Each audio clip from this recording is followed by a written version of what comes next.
அன்பர்களே, ஆண்டவராகிய இயேசு கிறிஸ்துவின் நாமத்தில் உங்களுக்கு மனம் நிறைந்த வாழ்த்துக்களை தெரிவித்துக் கொண்டு சத்திய வசனம் திருமறை பாட நிகழ்ச்சிக்கு உங்களை அன்போடு அழைக்கிறோம். சத்திய வசனம், இது தேவனின் வசனம். நாம் சோர்ந்து போகையில் கரம் கொடுக்கும் நம் தேவனின் வசனம், நம் தேவனின் வசனம். ஆண்டவராகிய இயேசு கிறிஸ்துவின் இனிய நாமத்தில் சத்தியவசன நேயர்களுக்கும் நண்பர்களுக்கும் எங்களுடைய அன்பான வாழ்த்துக்களை தெரிவிக்கிறோம். நீங்கள் எங்களுக்காக ஜெபிப்பீர்கள் என்று சொல்லி நாங்கள் நம்புகிறோம். நாங்களும் உங்களுக்காக ஜெபிக்கிறோம். இந்த நாளின் செய்தியின் தலைப்பு அதிசயமானவர். ஆண்டவராகிய தேவனுக்கு பல பெயர்கள் உண்டு. அதில் முக்கியமான பெயர்கள் ஒவ்வொன்றாக வேதத்தில் நாம் படித்து கொண்டே வருகிறோம். இந்த நாளிலும் அவர் அதிசயமானவர் என்கிற தலைப்பிலே நாம் ஆண்டவருடைய சமூகத்திலே தியானிக்கலாம். வேத வசனத்திலிருந்து ஒரு வசனத்தை நான் வாசிக்கிறேன். கர்த்தருக்கு புதுப்பாட்டை பாடுங்கள், அவர் அதிசயங்களை செய்திருக்கிறார். அவருடைய வலது கரமும் அவருடைய பரிசுத்த புயமும் ரட்சிப்பை உண்டாக்கியது. சங்கீதக்காரன் இப்படி எழுதுகிறார், அவர் அதிசயமானவர். வேதம் பல இடங்களில் ஆண்டவர் ஒரு அதிசயத்தை செய்யும்போது அவர் அதிசயமானவர், அவர் அதிசயமானவர் என்று திரும்ப திரும்ப நமக்கு நினைவூட்டுகிறது. ஏன் கடவுளுடைய பெயரிலே நாம் தியானிப்பதும் அதை நம்புவதும் நல்லது என்று சொன்னால், நம்முடைய வாழ்க்கையிலே நாம் அதிசயங்களையும் அற்புதங்களையும் எதிர்பார்க்கிறோம். நம்முடைய வாழ்க்கையிலே மகிழ்ச்சியையும் புது வாழ்வையும் தேவன் தருகிறார். இது அவர் தருவதால் நமக்கு அது அதிசயமாய் இருக்கிறது. இந்த உலகத்தில் எங்கும் போய் நாம் ஒரு மகிழ்ச்சியையோ ஒரு நிம்மதியையோ ஒரு சாந்தமான சமாதானமான வாழ்க்கையையோ விலைக்கு வாங்கிவிட முடியாது. சாந்தம் சமாதானம் எல்லாம் அமைதி உட்பட கடவுள் மனிதனுக்கு தருவது.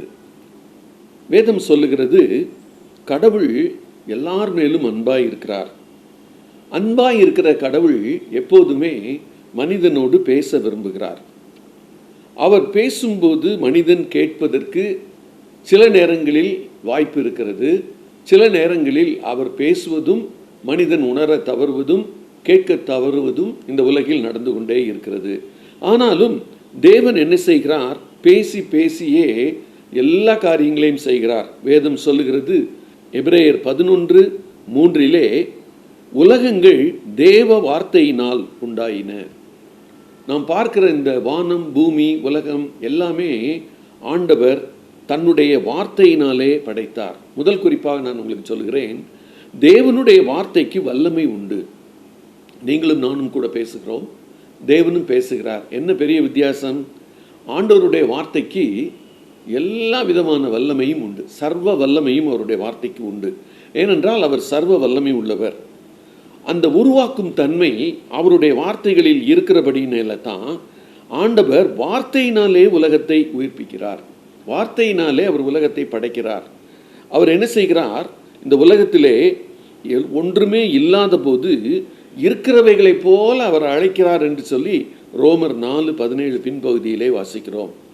அதே போல சங்கீதம் 119, 154 சொல்லுகிறது வார்த்தை உயிர்ப்பிக்கிறது என்று சொல்கிறது. மனிதனை உயிர்ப்பிக்கிறதும் கடவுளுடைய வார்த்தை தான். இந்த உலகத்தில் இருக்கிறவைகள் நாம் பார்க்கிறவைகள் அது முதலிலே இல்லாமல் தான் இருந்தது. அது கடவுள் பெயர் சொல்லி அழைக்கும் போது அது இந்த உலகத்திலே உருவாயிற்று. அதுதான் அந்த வசனத்துடைய பொருள். அப்படியானால் தேவனுடைய வார்த்தைக்கு எப்போதுமே வலிமை உண்டு. அது சர்வ வல்லமை உள்ள ஒரு சக்தி உள்ள வார்த்தைகள். கடவுள் பேசுகிறவராக இருக்கிறபடினால கடவுள் தெரிந்து கொள்கிற மனிதர்களும் பேசுகிறவர்கள், கடவுள் பேசுவதை கேட்கிறவர்கள். இந்த உலகில் கடவுள் ஒன்றை செய்ய விரும்பினால் அவர் ஒரு மனிதனை தேடுகிறார். அந்த மனிதனுக்கு தன்னுடைய வார்த்தைகளால் பேசி அவனுக்கு நான் இதை செய்ய போகிறேன், இதுதான் செய்ய போகிறேன், அந்த செய்ய போகிற காரியத்தில் உன் பங்கு இது என்று சொல்லி அவர் பேசுகிறார். வேதம் காட்டுகிற தேவனுடைய மனிதர்கள் எல்லாரையும் நீங்கள் பார்த்தீங்கன்னா, ஆபிரகாமானாலும் சரி, ஈசாக்கானாலும் சரி, யாக்கோபானாலும் சரி, இவர்கள் எல்லாருமே முற்பிதாக்கள் என்று அழைக்கப்படுகிறவர்கள். அவர்கள் எல்லாரோடும் கடவுள் பேசுகிறார். அவர்கள் பேசுவது எப்படி கேட்டார்கள்? அவர்களுடைய காதுகளுக்கு அருகில் அவர் பேசுவதை மனதிலே உணர்ந்தார்கள், அவர்களுடைய மனசாட்சியிலே உணர்ந்தார்கள், அவர்கள் புரிந்து கொண்டார்கள். எல்லாரும் அப்படி புரிந்து கொண்டார்களா? ஆகையினால தான் யார் கடவுளோட பேசுகிறாரோ அவங்க மற்றவங்களுக்கு சொல்லுவாங்க. அப்போ தேவனுடைய வார்த்தை அழியாதது, தேவனுடைய வார்த்தை உருவாக்கும் தன்மை உள்ளது. தேவனுடைய வார்த்தை இல்லாதவைகளை இருக்கிறவைகளைப் போல அழைக்கிற ஒரு வல்லமை அதற்கு உண்டு. ரெண்டாவது, தேவனுடைய வார்த்தையை ஆண்டவர் ஏன் பேசுகிறார்?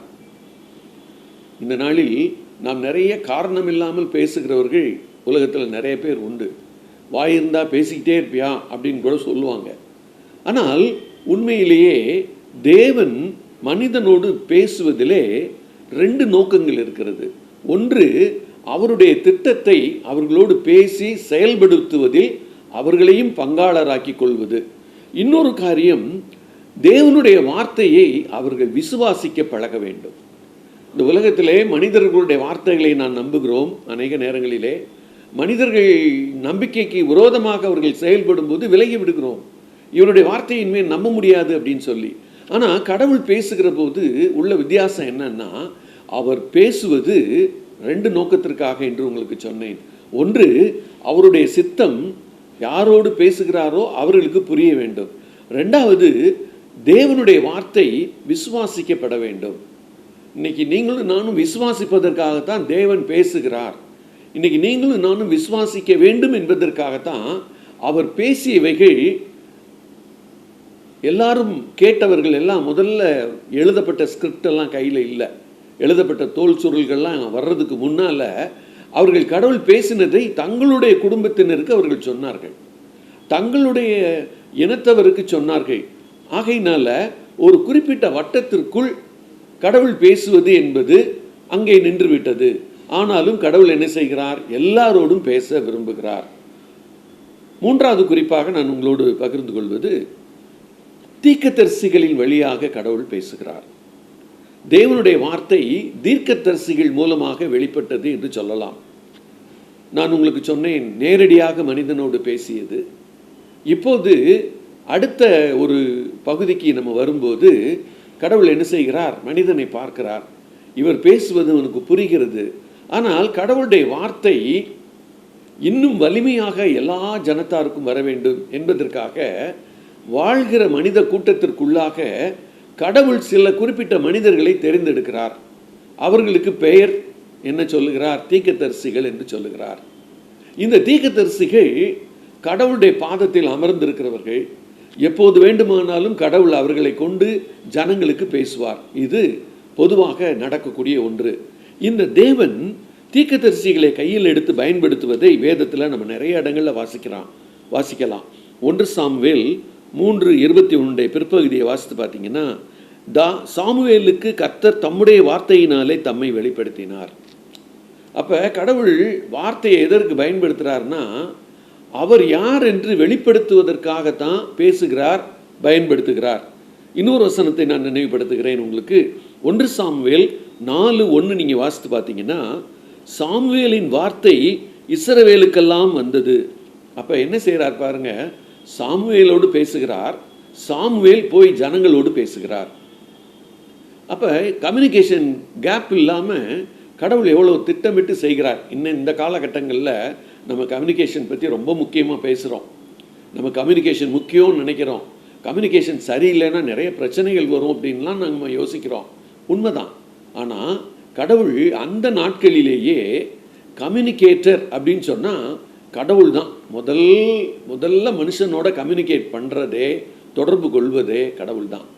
அப்போ தீர்க்கதரிசிகள் மூலமாக வார்த்தைகளை சொல்லி அந்த தீர்க்கதரிசிகள் அந்த ஜனங்களுக்கு, பொதுவான ஜனங்களுக்கு அதை எடுத்து போய் சொல்லுவாங்க. நீங்கள் தொடர்ந்து பார்த்தீங்கன்னா இதே தீர்க்கதரிசிகளை தவறு செய்யும்போது மனிதர்களை, அதாவது ராஜாக்களை அந்த காலத்தில் கண்டிப்பதற்காகவும் பயன்படுத்துகிறார்.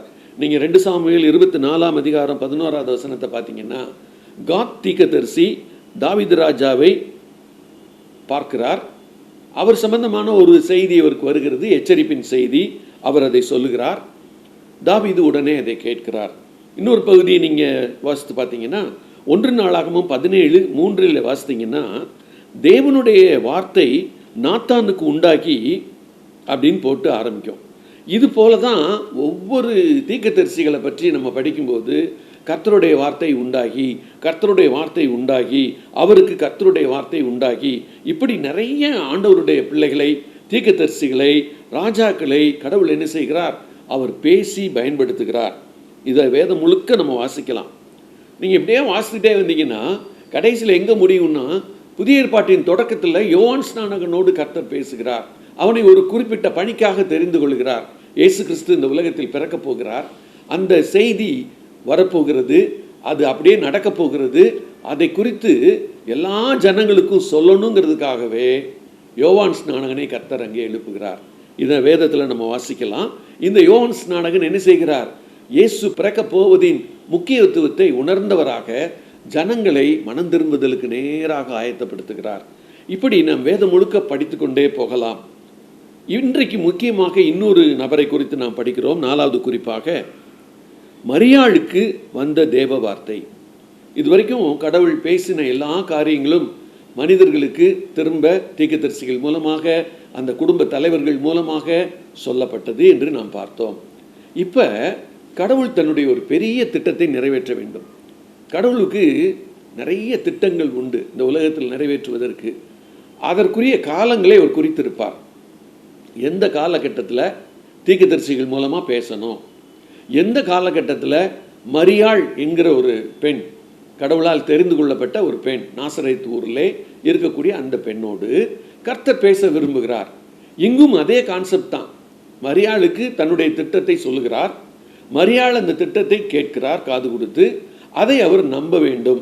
அந்த திட்டத்தில் தன்னை இணைத்து கொள்ள வேண்டும். அதற்கு அர்ப்பணிப்பும் கீழ்ப்படிதலும் தேவை. இதைத்தான் நீங்கள் வேதத்தில் லூக்கா 1ஆம் அதிகாரம் 28ஆம் வசனம் தொடங்கி 38ஆம் வசனம் வரைக்கும் நீங்கள் வாசித்து பார்க்கலாம். அந்த சம்பவங்கள் நமக்கு தெரியும். கிறிஸ்மஸ் காலம் என்று எல்லாருமே காலத்தை நாம் பகுத்து என்ன செய்கிறோம்னு சொன்னால் மகிழ்கிறோம். அந்த குறிப்பிட்ட காலகட்டத்தில் நாம் சில காரியங்களை தியானிக்கிறோம். இது வழி வழியாக நாம் செய்வது. ஆனால் இயேசு கிறிஸ்து கிறிஸ்மஸை நீங்களும் நானும் கொண்டாட வேண்டும் என்பதற்காக மட்டும் அவர் பிறக்கவில்லை. நாம் அந்த பகுதியை மாத்திரம் எடுத்து ரொம்ப நம்ம அதை ஹைலைட் பண்ணிட்டோம், அதை ரொம்ப பிரசித்தப்படுத்திட்டோம். உண்மைதான், இயேசு கிறிஸ்து பிறப்பது என்பது மகிழ்ச்சிக்குரிய காரியம்தான். ஆனால் இயேசு கிறிஸ்துவனுடைய பிறப்பிற்கு பின்னால் நடந்தவைகள், அந்த காலகட்டத்தில் நடந்தவைகள், இவை எல்லாமே ஒரு பெரிய உண்மையை திரும்ப திரும்ப நமக்கு என்ன சொல்லுகிறது? இயேசு கிறிஸ்து என்பவர் இந்த உலகத்தில் பிதாவினாலே அனுப்பப்பட்டவர். ஒரு குறிப்பிட்ட காரியத்தை செய்வதற்காக ஒரு பெரிய ரட்சிப்பு எல்லா மனிதருக்கும் கிடைக்க வேண்டும். ரட்சிப்பு என்பது 2 வரிகளில் சொன்னால், தொடர்பு இழந்து போன, கடவுளோடு தொடர்பு அருந்து போன மனிதனுக்கு திரும்பவும் கடவுளோடு ஒரு தொடர்பை ஏற்படுத்துவது தான் ரட்சிப்பு. அந்த ரட்சிப்பிலே கடவுள் செய்ய வேண்டிய காரியத்தினுடைய முதல் படிக்கட்டு தான் லூக்கா 1ஆம் அதிகாரம். அங்கே நம்ம வாசிக்கும்போது மரியாள் என்கிற கன்னி பெண்ணிடம் ஒரு தேவதூதனை கடவுள் அனுப்புகிறார். அந்த தேவதூதன் முதல்ல என்ன சொல்லுகிறான்? கிருபை பெற்றவளே நீ வாழ்க அப்படிங்கிறான். பரலோகத்திலிருந்து வந்த தேவதூதன் இந்த பூலோகத்தில் வாழ்கிற ஒரு பெண் பார்த்து, வாலிப பிள்ளை அது மரியாள், அவங்கள பார்த்து அவர் சொல்லுகிறார், நீ கிருபை பெற்றவள். பரலோகத்திலேருந்து ஒரு வாழ்த்துகள் இருந்துச்சுன்னா நமக்கு எப்படி இருக்கும்? அந்த அம்மாவும் மனசில் யோசித்தாங்க. முதல்ல என்ன யோசித்தாங்க தெரியுமா? இந்த வாழ்த்துதல் எப்படிப்பட்டதோ, அதான் முதல் சிந்தனை அவங்களுக்கு. அப்போ கடவுள் என்ன செய்கிறார்? அந்த வாழ்த்தை ஏன் அந்த மரியாளுக்கு முதலில் சொல்லுகிறார் என்றால், நீ கிருபை ஏற்கனவே பெற்றிருக்கிறாய், ஏன் உனக்கு நான் கிருபையை கொடுத்தேன் என்று சொன்னால், நீ இந்த உலகத்திற்கு இயேசு கிறிஸ்துவை சிறு பாலகனாக பெற்றெடுத்து தர வேண்டும். அந்த பாலகன் ஒரு கணவன் மனைவிக்கு பிறந்த ஒரு பாலகனைப் போல இல்லாமல் கடவுளால் பிறந்த தேவனுடைய குமாரன் அவர். அப்ப செய்தி, அவங்களுக்கு சொல்லப்பட்ட செய்தி ஒரு பகுதி வாழ்த்து, இன்னொரு பகுதி என்னன்னா, எதற்காக கடவுள் அந்த தூதனை அனுப்பினார் என்று சொன்னால், இந்த உலகத்தில் மரியாள் என்கிற அந்த கன்னி வாலிப பெண்ணை கர்த்தர் தன்னுடைய திட்டத்திற்கு பயன்படுத்துவதற்கு தெரிந்து கொண்டார். அது அவளுக்கு சொல்லப்பட்டது தான் அந்த பகுதி. அந்த சொல்லப்பட்ட அந்த காரியத்தை, செய்தியை எப்படி அவங்க ரிசீவ் பண்ணுறாங்க, எப்படி அதுக்கு தன்னை அர்ப்பணிக்கிறாங்க அப்படிங்கிறத நம்ம ஒவ்வொருத்தரும் கூர்ந்து கவனிக்கணும். ஏன்னா கிறிஸ்மஸ் என்பது வெறும் கொண்டாட்டங்களுக்காக மட்டுமே என்று சொல்லி நம்மில் அநேகர் முடிவே கட்டிவிட்டோம். ஆனால் கிறிஸ்மஸ் உண்மையிலேயே மகிழ்ச்சிக்குரிய செய்தியை இந்த உலகத்துக்கு கடவுள் தருகிறார். அதான் கிறிஸ்மஸினுடைய ஒரு சுருக்கம். கிரைஸ்ட் மாஸ் என்று அதை பிரிக்கிறாங்க. அப்போ கிரைஸ்ட் சென்டர்டாக தான் இந்த உலகமே இயங்கி கொண்டிருக்கிறது. இந்த உலகத்தை படைத்தவர், இந்த உலகத்தை ஆண்டு அரசாண்டு வருகிறவர் மனிதனோடு தொடர்பு கொள்வதற்காக, மனிதனோடு நெருங்கி வருவதற்காக இந்த உலகத்தில் இயேசு என்னும் பாலகனாக அவர் பிறக்கிறார். இந்த செய்தி அவளுக்கு சொல்லப்பட்ட போது அவளால் முதல்ல என்ன செய்ய முடியல, இது எப்படி ஆகும் என்ற கேள்வியை அவள் வைக்கிறாள். அநேக நேரங்களிலே அந்த சகோதரி மரியாள் இதை சந்தேகப்பட்டு விட்டார்களோ என்று கூட நாம் யோசிப்போம். ஆனால் உண்மையிலே நீங்கள் படித்து பார்த்தீங்கன்னா அவளுக்கு அங்கே ஒரு வாக்குத்தத்தம் தேவைப்பட்டது. காரணம் என்னென்னா, இது மனிதரால் முடியாத ஒரு காரியமே. ஒரு கணவன் மனைவி இந்த பிறப்புக்கு அவசியம் இல்லை. கடவுளுடைய அருளால், தேவ வல்லமையால், பரிசுத்த ஆவியானவரால் இந்த குழந்தை எனக்குள் உருவாக போகிறது என்று சொன்னால், அவளை பொறுத்தமட்டில் கடவுள் அதை செய்துவிட முடியும் என்று அவர்கள் நம்பினார்கள். ஆனால் அவர்களுக்கு என்ன கேள்வி இருந்தது, இது எப்படி ஆகும் என்ற கேள்வி இருந்தது. வேதம் நமக்கு இந்த பகுதியை ஏன் எழுதி வைத்திருக்கிறது தெரியுமா? இயேசு கிறிஸ்து பரிசுத்தமாய் பிறந்தவர் என்பதை முதல்ல நீங்களும் நானும் விசுவாசிக்கணும், அதை அறிந்து கொள்ளணும். அவர் ஏதோ ஒரு சாதாரண மனிதனாக இந்த உலகத்தில் பிறக்கவில்லை. இயேசு கிறிஸ்து 100க்கு 100 கடவுள், 100க்கு 100 மனிதர். 100% காட், 100% ஹியூமன். ஏன் கடவுள் இந்த மாதிரி திட்டத்தை உருவாக்கி வைக்கிறார்? மனிதனை சந்திக்க வேண்டும், கடவுள் மனிதனோடு தொடர்பு கொள்ள வேண்டும். கடவுள் பக்கத்தில் மனிதன் போக முடியல. ஏன்னா கடவுள் அவ்வளோ பரிசுத்தர், அவ்வளோ நீதி உள்ளவர். அவருடைய அந்த பிரசன்ஸ் அப்படிங்கிறது எந்த மனிதரும் எளிதாக போய்விட முடியாத ஒரு சமூகம். அப்போ கடவுள் மனிதனை நேசிக்கிறாரு. இவன் வாழ்க்கையிலே பாவம் அவனை தொற்றிக் கொண்டிருக்கிறதே, இந்த மனிதனை எப்படியாவது நாம் தூக்கி எடுக்க வேண்டும், எப்படியாவது அவன் பாவ நோயிலே பாதிக்கப்பட்டிருக்கிற அவனை சுகமாக்க வேண்டும், பாவத்திலிருந்து அவனை தூக்கி எடுக்க வேண்டும். அதற்கு அவன் பக்கத்தில் போகணுன்னா அவர் மனுஷன் ஆனால் தான் பக்கத்தில் போக முடியும். அப்படி அவர் நெருங்கி வந்த ஒரு வரலாறு தான் புதிய ஏற்பாட்டு அப்படிங்கிறது.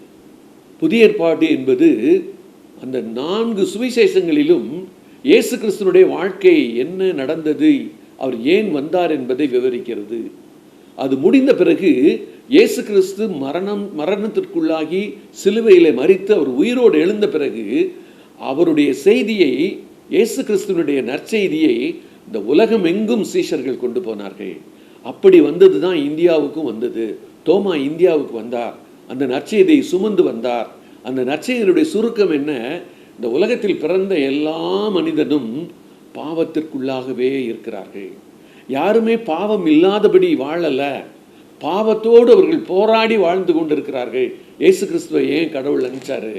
இந்த பாவத்தோடு போராடுகிற போராட்டத்திற்கு ஒரு முற்றுப்புள்ளியை வைத்து, இந்த பாவத்தோடு அவன் மனிதன் வெளியே வர முடியாமல் தவிக்கும் அந்த நிலையிலிருந்து அவனை கைப்பிடிச்சு தூக்கி விடுறதுக்காக தான் இயேசு கிறிஸ்து இந்த உலகத்தில் மனிதனாக பிறக்கிறார். அவர் தேவகுமாரன். அந்த தேவகுமாரன் என்ன செய்கிறார்? இந்த உலகத்தில் முதல்ல உங்களை போல என்ன போல மனிதன் ஆகிறார். தேவன் ஏற்கனவே தீர்க்கதரிசிகள் மூலமாய் சொல்லப்பட்ட வார்த்தை, முக்கியமான ஒரு வார்த்தை ஏசாயா 9:16 அடங்கியிருக்குது. நமக்கு ஒரு பாலகன் பிறந்தார், நமக்கு ஒரு குமாரன் கொடுக்கப்பட்டார், கர்த்தத்துவம் அவர் தோளின் மேல் இருக்கும், அவர் நாமம் அதிசயமானவர், அவர் ஆலோசனை கர்த்தா, வல்லமையுள்ள தேவன், நித்திய பிதா, சமாதான பிரபு. இதில் ஒரு முக்கியமான ஒரு முதல் வரியில் இருக்கக்கூடிய வார்த்தை, நமக்கு ஒரு பாலகன் பிறந்தார். இந்த உலகத்தில் உள்ள எல்லாருக்கும் தான் இயேசு கிறிஸ்து பிறந்தார். அவர் ஏதோ ஒரு குறிப்பிட்ட இன மக்களுக்காகவோ ஒரு குறிப்பிட்ட பகுதியில் வாழ்கிற மக்களுக்காகவோ பிறக்கவில்லை. அவர் உலகத்தை ரட்சிப்பதற்காக, உலகத்தை பாவத்திலிருந்து மீட்டெடுக்கும்படியாக இந்த உலகில் பிறக்கிறார். இந்த பிறந்தார் அப்படிங்கிற அந்த செய்தி என்ன வரிகளில் சொல்லப்படுகிறது? 700 ஆண்டுகளுக்கு முன்பதாகவே தீர்க்கதரிசி என்ன சொல்லுகிறார்? நமக்கு ஒரு பாலகன் பிறந்தார். அந்த வாக்கிய அமைப்பை நீங்கள் பார்த்தீங்கன்னு சொன்னால், அவர் கர்த்தர் சொன்ன வார்த்தை என்னன்னா, பிறக்க போகிறது என்னமோ இவர் சொன்ன 700 வருஷம் கழிச்சு தான். ஆனால் அவர் சொன்ன வார்த்தையில் என்ன இருந்துச்சு? நமக்கு ஒரு பாலகன் பிறந்தார். அந்த பாலகன் யாரால் கொடுக்கப்பட்டவர்? கடவுளால் நமக்கு கொடுக்கப்பட்டவர். இதைத்தான் வேத புத்தகம் என்ன சொல்லுகிறது? தேவன் இந்த உலகத்தில் அன்பு கூர்ந்து தம்முடைய குமாரனை இந்த உலகத்தை ரட்சிப்பதற்காக அவர் அனுப்புகிறார். நீங்கள் யோவான் 3ஆம் அதிகாரத்தில் இதை வாசித்து பார்த்தீங்கன்னா, இந்த உலகில் வாழும் மனிதனை ஆக்கினைக்குள்ளாக, அதாவது தண்டனை கொடுப்பதற்காக இயேசுவை அவர் அனுப்பவில்லை.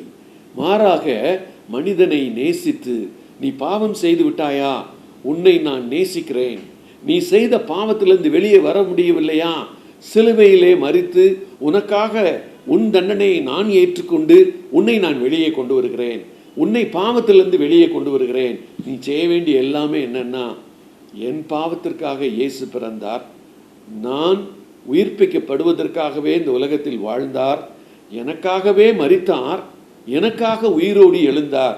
இந்த வார்த்தைகளை தேவனுடைய வார்த்தைகளாக நீ உள்ளத்தில் ஏற்றுக்கொண்டு, உன் மனசாட்சியின் ஆழத்தில், உன் உள்ளத்தின் ஆழத்தில் இந்த இயேசு எனக்கு வேண்டும் என்று சொல்லி நீ விரும்புவாயானால், இந்த இயேசு உன்னை தூக்கி எடுக்க வந்த, பாவத்திலிருந்து தூக்கி எடுக்க வந்த இவர் உன்னை தூக்கி எடுப்பார்.